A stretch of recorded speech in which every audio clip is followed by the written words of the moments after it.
तो फिल्म की शुरुआत में हमें एक खूबसूरत नर्स को दिखाया जाता है जो हॉस्पिटल में अपने मरीज की देखभाल कर रही थी। मरीज एक बूढ़ी औरत थी जिसकी हालत बहुत ज्यादा खराब होती है। उसको सांस लेने में भी तकलीफ हो रही थी, इसीलिए वो नर्स जिसका नाम ग्वेन होता है वो उस औरत के पास आती है और उसकी ऑक्सीजन को बंद कर देती है। उसके सांस लेने के पाइप को भी उसने बंद कर दिया था। इस वजह से उस बूढ़ी औरत की सांसें बंद होने लगी थी। हैरानी की बात ये थी, उसके बाद हॉस्पिटल में ग्वेन शोर मचा देती है, डॉक्टर को बुलाती है। जब डॉक्टर्स आकर उस बूढ़ी औरत को बचा रहे थे तो ग्वेन दरवाजे के पास खड़ी हंस रही थी। यहाँ पर हमें पता चलता है ग्वेन एक साइको पागल नर्स है। उसे अपने मरीजों को दुख तकलीफ में देखना अच्छा लगता था। खैर उस बूढ़ी औरत को डॉक्टर्स ने बचा लिया था। ग्वेन ये सब देखकर चली जाती है। उसे देखकर इस बात का अंदाजा लगाया जा सकता था कि उसे अपनी ऐसी हरकत पर जरा सा भी पछतावा नहीं था। इसके बाद सीन एक घर पर शिफ्ट होता है जिसमें मीरा नाम की लड़की अपने हस्बैंड और बेटे के साथ हंसी खुशी जिंदगी गुजार रही थी। उसका हस्बैंड जब उससे बातें कर रहा होता है तो उनके पास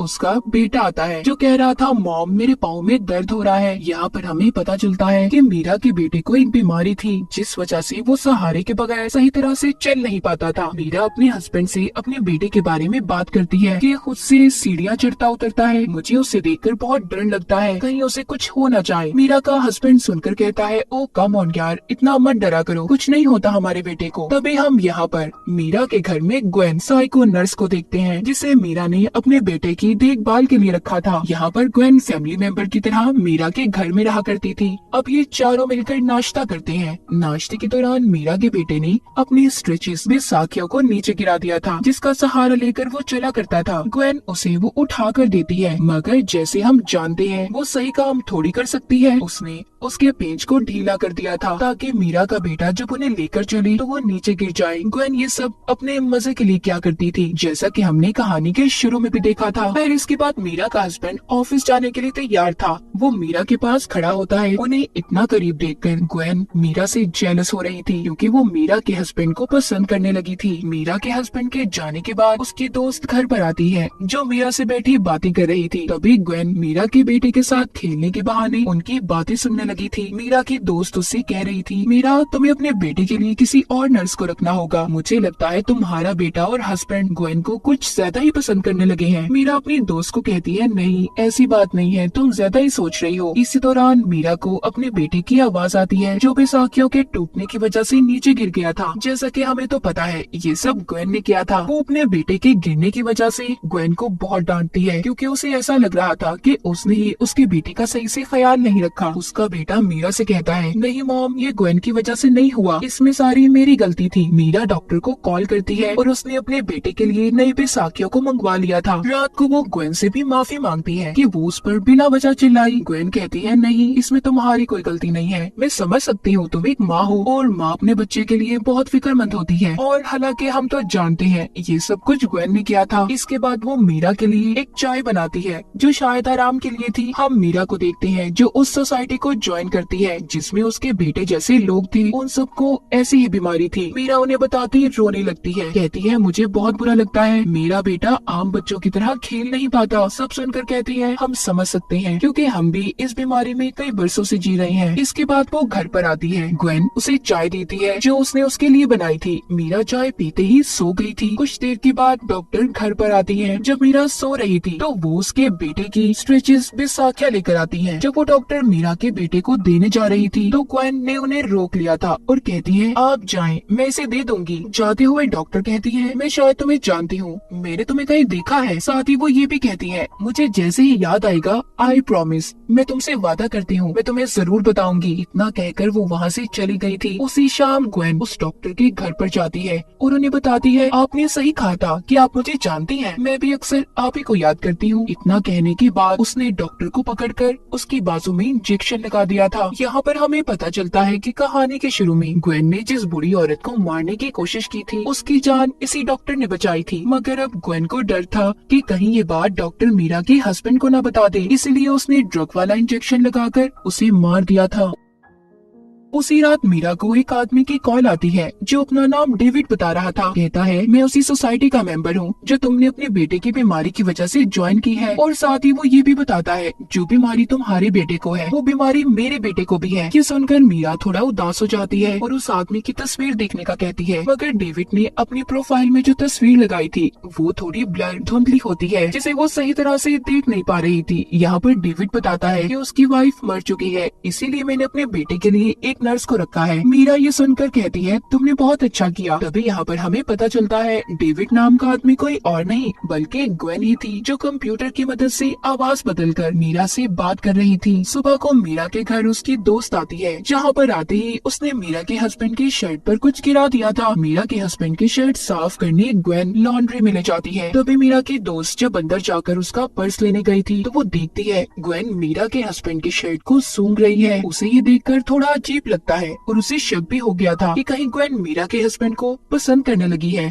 मगर ये बात वो अपनी दोस्त मीरा को नहीं बताती क्योंकि उसे डर था कि कहीं उसकी फैमिली खराब ना हो जाए। रात को दोबारा से ग्वेन डेविड बनकर मीरा से बात करती है और उसे उसके बेटे के बारे में पूछती है। मीरा बताती है कि हाँ, मेरा बेटा अभी कुछ नॉर्मल है, मगर मुझे उस दिन बिल्कुल अच्छा नहीं लगा जिस दिन वो गिर गया था। इतनी बातें करने के बाद ग्वेन जल्दी से मीरा के पास जाती है ताकि वो उसे पकड़ सके कि वो किसी आदमी से बात कर रही है, और इस खेल में वो कामयाब भी हो गई थी। जाते हुए वो मीरा के हस्बैंड से कहती है, मैंने अभी मीरा को सुना वो शायद किसी से बात कर रही थी। वो चाहती थी कि मीरा का हस्बैंड उस पर शक करे और मीरा को छोड़ दे, मगर यहाँ पर उसकी गेम उल्टी हो जाती है। मीरा का हस्बैंड अपनी बीवी के हक में बोलता है और कहता है वो बहुत ज्यादा काम कर रही है आजकल, उसकी नींद भी पूरी नहीं होती, शायद इसी वजह से वो थोड़ा परेशान भी रहती है। ग्वेन सारी बातें सुनकर मीरा के हस्बैंड के गले लगकर गुड नाइट बोलकर चली गई थी। ग्वेन दरअसल किसी भी तरह मीरा के हस्बैंड को पाना चाहती थी। अगली सुबह हम देखते हैं ग्वेन और मीरा का हस्बैंड किचन में थे। ग्वेन हमेशा मीरा के हस्बैंड के पास रहने के बहाने तलाश किया करती थी। मीरा जब सोकर उठती है तो ग्वेन ने उसके घर के सारे काम कर दिए थे। तभी उसे उसकी दोस्त की कॉल आती है जो मीरा से शुक्रिया बोलती है, ये कहकर कि तुमने मेरे बर्थडे को याद रखा। मगर मीरा थोड़ी कंफ्यूज और हैरान होती है क्योंकि उसने फूलों को नहीं भिजवाया था। ग्वेन उसके पास आती है और बताती है कि तुम अपनी दोस्त की बर्थडे को भूल गई थी ना, तो मैंने उसके घर में फूल भिजवा दिए। मीरा चलती हुई बेहोश होने लगती है। ग्वेन उसे बचाकर सोफे पर ले आई थी। मीरा कहती है कि शायद मुझे किसी डॉक्टर को चेक करवाना चाहिए, इस बारे में तुम मेरे हस्बैंड से कोई बात मत करना। ग्वेन कहती है, तुम्हें डॉक्टर के पास जाने की क्या जरूरत है, मैं तुम्हारा ब्लड खून को लेकर लैब में टेस्ट करवा दूंगी। अब रात को ग्वेन दोबारा से डेविड बनकर मीरा से बात करती है। मीरा उसे अपनी परेशानियों के बारे में बताती है। तभी यहाँ पर उसका हस्बैंड और बेटा आ गए थे, जिन्हें देखकर मीरा कॉल को कट कर देती है। मीरा अपने बेटे को कमरे में ले जाना चाहती थी, मगर तभी उसे सब कुछ धुंधला दिखाई देने लगता है और वो सोफे पर ही सो जाती है। तभी उसे मैसेज आता है, डेविड एक फ्रॉड है। सुबह को जब मीरा का हस्बैंड उसके पास आता है तो वो उसके फोन पर मैसेज देखता है। उसे कुछ समझ नहीं आती कि डेविड कौन है और मीरा क्यों उससे बातें करती है। वहीं पर उसका बेटा भी इस बात को सोचता है कि उसकी मॉम इतना ज्यादा क्यों सो रही है। ग्वेन मीरा के घर के सारे काम किया करती थी, फिर भी मीरा उसे गलत समझती थी, इसीलिए अब वो ग्वेन से माफी मांगती है। ग्वेन को अब ये लगने लगा था सभी उसे पसंद करते हैं। तभी मीरा के पास उसी आदमी का फिर से मैसेज आता है कि डेविड फ्रॉड है, जिसे पास बैठी ग्वेन ने भी पढ़ लिया था। मीरा किसी तरह खुद को ऑफिस जाने के लिए तैयार करती है और ऑफिस आ गई थी। वो अपनी दोस्त से मिलकर उसे बताती है कि मेरी ब्लड रिपोर्ट्स बिल्कुल ठीक आई हैं और ग्वेन ने सही कहा था, मुझे सिर्फ आराम की जरूरत है। उसकी दोस्त कहती है, तुमसे एक बात कहूँ मैं, उस डॉक्टर को दिखाओ जिसका ग्वेन से कोई लेना देना ना हो, वो उस डॉक्टर को ना जानती हो। तभी उसे वहाँ पर एक मेल आती है जो डेविड की थी, जिसमें लिखा था, वो आदमी जो मेरे बारे में तुम्हें मैसेज कर रहा है वो तुम्हें बदनाम करना चाहता है। तभी उसे उस आदमी की भी मेल आती है जो कह रहा था तुम्हारे बेटे की जान को खतरा है। ये दोनों मेल्स पढ़ने के बाद मीरा घर आ जाती है और बहुत ज्यादा परेशान भी थी। इस बारे में उसने ग्वेन को भी बता दिया था और कहती है, उस आदमी से मिलने मैं शाम को कैफे में जाने वाली हूँ। ये सभी बातें मीरा का हस्बैंड भी सुन लेता है, जिसे अब लगने लगा था कि ग्वेन की बातें सच है, उसकी बीवी उसे धोखा दे रही है।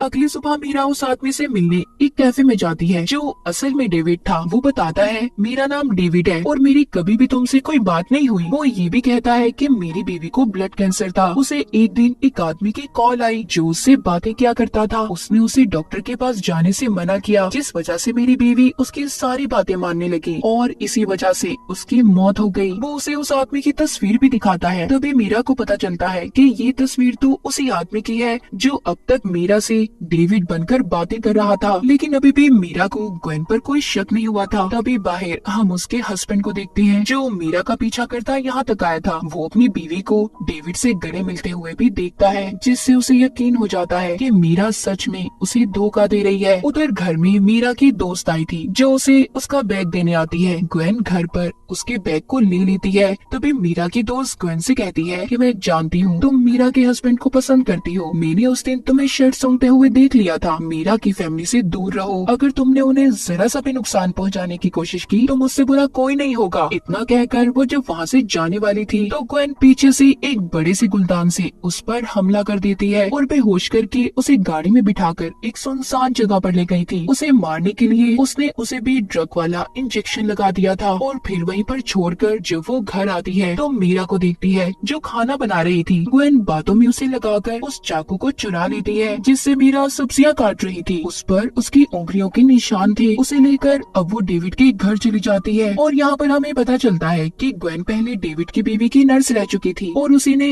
आदमी बनकर उससे बातें की और डॉक्टर के ट्रीटमेंट को रोकने का भी कहा। यहाँ पर ग्वेन उसी चाकू से डेविड को भी मार देती है और उसके पास मीरा के खून को गिरा दिया था जो उसने उसके ब्लड टेस्ट के लिए लिया था, जिससे लगे कि डेविड का खून मीरा ने किया है। उस रात मीरा का हस्बैंड भी नशे की हालत में घर आता है क्योंकि वो अपनी बीवी की वजह से बहुत ज्यादा परेशान था। ग्वेन उसकी ये हालत देखकर उसके करीब आने की कोशिश करती है मगर मीरा का हस्बैंड अभी भी अपनी बीवी के बारे में ही सोच रहा था। सुबह को मीरा जब नींद से उठती है तो वो मैसेज देखती है जो डेविड का था जिसमें लिखा था कि मैं अपने लिटिल बॉय की वजह से सो नहीं सका। तभी मीरा की नजर उस बॉटल पर पड़ती है जो उसके हाथ में थी जिस पर लिखा हुआ था लिटिल बॉय जो ग्वेन ने लिखा था। उसे याद आता है कि डेविड और ग्वेन हमेशा लिटिल बॉय लफ्ज इस्तेमाल करते हैं। वो उस बोतल के पानी को जब फेंकने जाती है जो उसे ग्वेन ने दिया था उसमें उसे पानी में मिला हुआ कुछ पाउडर सा महसूस होता है। यहाँ पर मीरा को ये बात समझ आ गई थी कि ग्वेन उसको पानी में कुछ मिला कर देती है जिससे उसे नींद आया करती थी। इसके बाद मीरा अब ग्वेन के कमरे में जाती है जहाँ पर उसे एक किताब मिली थी जिसमें जहरीली दवाइयों के बारे में लिखा हुआ था। उसे बेड के नीचे से भी बहुत सी जहरीली दवाइयाँ मिलती है। इसी दौरान वो देखती है कि ग्वेन घर पर आ गई थी। मीरा जब दरवाजा खोलती है तो ग्वेन समझ जाती है कि उसने बोतल से पानी नहीं पिया जिस वजह से वो अब तक जाग रही थी। इसीलिए वो दोबारा से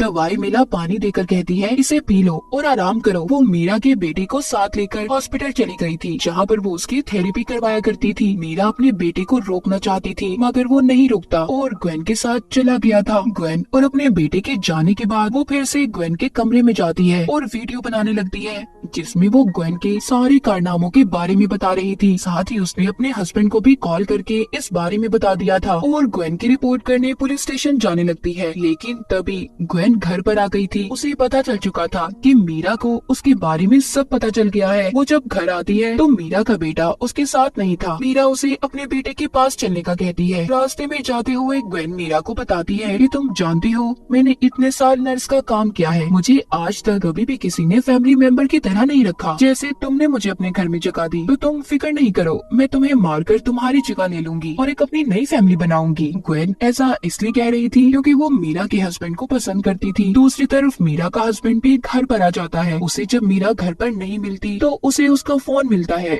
जिसमें वो उसकी रिकॉर्ड की गई वीडियो देखता है जिससे उसे भी ग्वेन की असलियत का पता चल गया था। उधर दूसरी साइड पर मीरा को लेकर ग्वेन अपने घर आ गई थी जहाँ पर वो उसे बताती है मैंने डॉक्टर तुम्हारी दोस्त और डेविड को मार दिया है, अब तुम्हारी बारी है। ये सुनकर मीरा को अपने बेटे की फिक्र होने लगी थी। वो अपने बेटे को ग्वेन के घर पर ढूंढने लगती है। वो कहती है तुम्हारा बेटा तो अभी क्लिनिक में है, मैं तो यहाँ पर तुम्हें मारने आई हूँ और मैंने उस चाकू से डेविड को मारा है जिस पर तुम्हारी उंगलियों के निशान है। पुलिस तुम्हें कातिल समझेगी और तुमसे तुम्हारा बेटा और हस्बैंड नफरत करेंगे। तभी मीरा जब यहाँ से भागने लगती है तो ग्वेन ने उसे पकड़ लिया था और उसका गला दबाकर उसे मारने की कोशिश कर रही थी। मीरा किसी तरह से एक बर्तन उठाकर ग्वेन के सर पर देकर मारती है जिससे वो जख्मी हो गई थी और बेहोश भी हो जाती है और जिसके बाद मीरा फौरन से अपने घर की तरफ निकल गई थी। कहानी के आखिर में हमें मीरा, उसका हस्बैंड और बेटा दिखाया जाता है जो फिर से एक खुशहाल जिंदगी गुजारने लगे थे। वहीं पर ग्वेन को इतने सारे खून करने के जुर्म में सजा हो गई थी। तो देखा आपने ग्वेन कितनी खतरनाक थी। अगर आप किसी को भी घर पर रखें तो उसके बारे में पूछताछ जरूर कर लें। अपना और अपने प्यारों का ख्याल रखें। और इसी के साथ इस फिल्म की कहानी यहीं पर खत्म हो जाती है।